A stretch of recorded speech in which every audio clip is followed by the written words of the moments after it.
Hello, this is CityScape, a regular vodcast featuring people, places, and ideas that impact Livonia. I'm Dan West with the Livonia Chamber of Commerce. We are at the historic campus of Methodist Children's Home Society in Redford, where they have tended to orphaned and mistreated children for more than a century. Today we will learn how this nonprofit organization continued to develop new programs and fundraise this year amid the social limitations of the pandemic.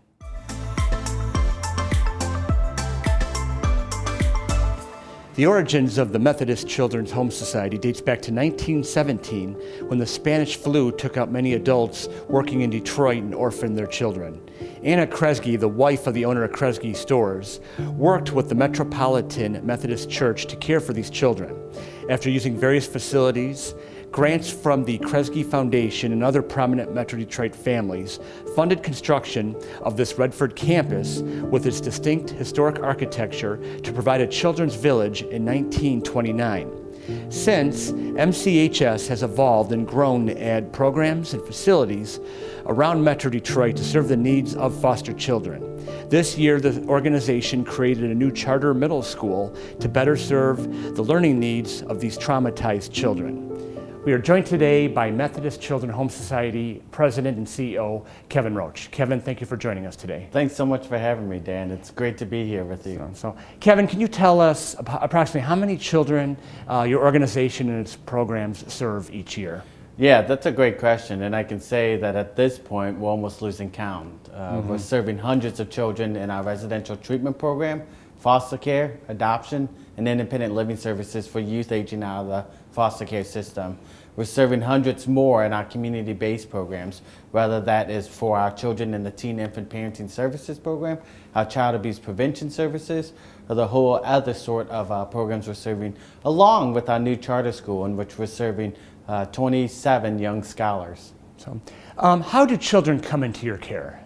It really depends on what type of program that they're serving, but as you alluded to in kind of the beautiful narrative that you started off with, for our children, generally it's because they can't be in their home.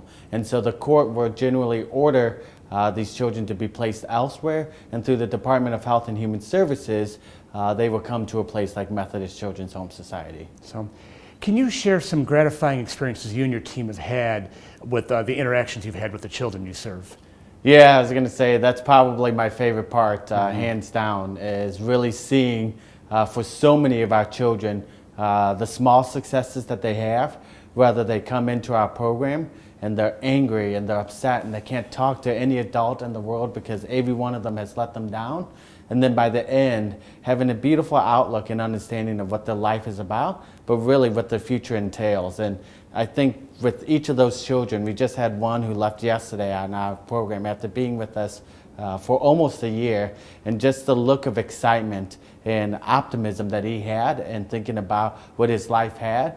I think for most of our children, when we think about transforming lives and creating better futures, we see these time after time with all of our children.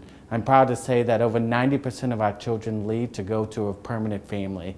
And when we think about, once again, what these children have gone through, what they've experienced, and for so many of them, wondering what their life is about, having a clear idea or a clear understanding of what that looks like as they leave here is probably by far the most gratifying thing that our staff see each and every day. It's got to be the one thing that keeps you guys coming to work every day, and I know you face your fair share of challenges with children, but you know that's what it can be for each of them. Exactly. We know that if it was easy, they probably wouldn't be here, right? We're dealing with children and families who've gone through a lot, who deserve second chances, who are working through some major challenges.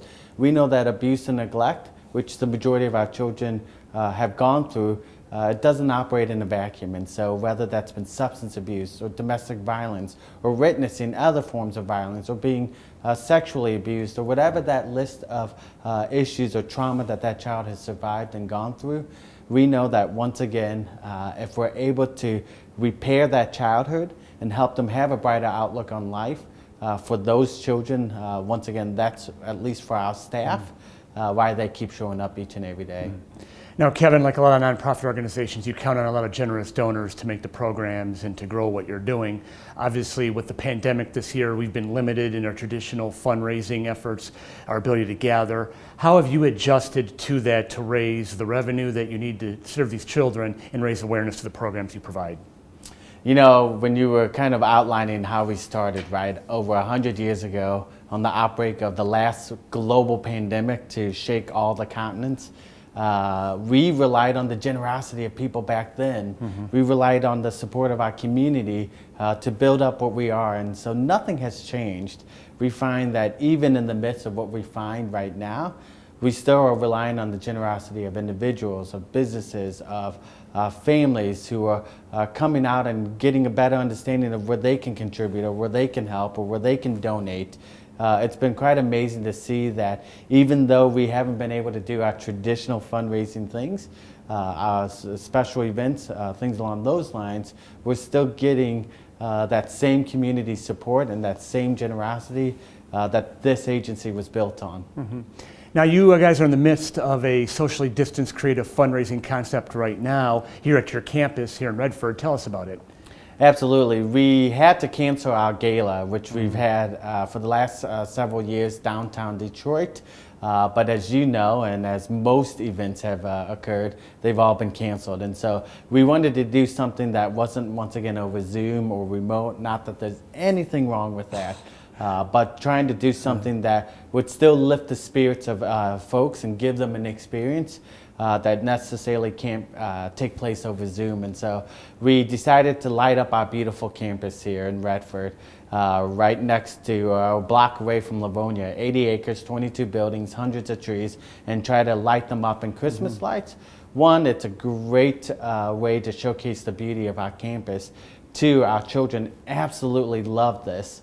And three, it was a way to really pull in the community partners and donors to give them a chance to experience some of that Christmas joy. It's kind of a neat place for your children to hang out during the next month here with the lights out here. Yeah, it's been kind of like a winter wonderland for them, as they've, a few of them got a say in what buildings should be decorated and what colors, but just for something that they will remember for a really long time. Once again, that's stuff that you can't really put a price on. Well, Kevin, I thank you for your time today, and we definitely salute what you and your organization does for so many children in need here in Metro Detroit. Thank you again for the time today. No, thank you so much for coming out and visiting, socially distant, yes, of course. Exactly. But we appreciate, once again, all the support from you and all the groups that you champion. So thank you. And we thank everyone for watching this edition of CityScape. We'll see you next time.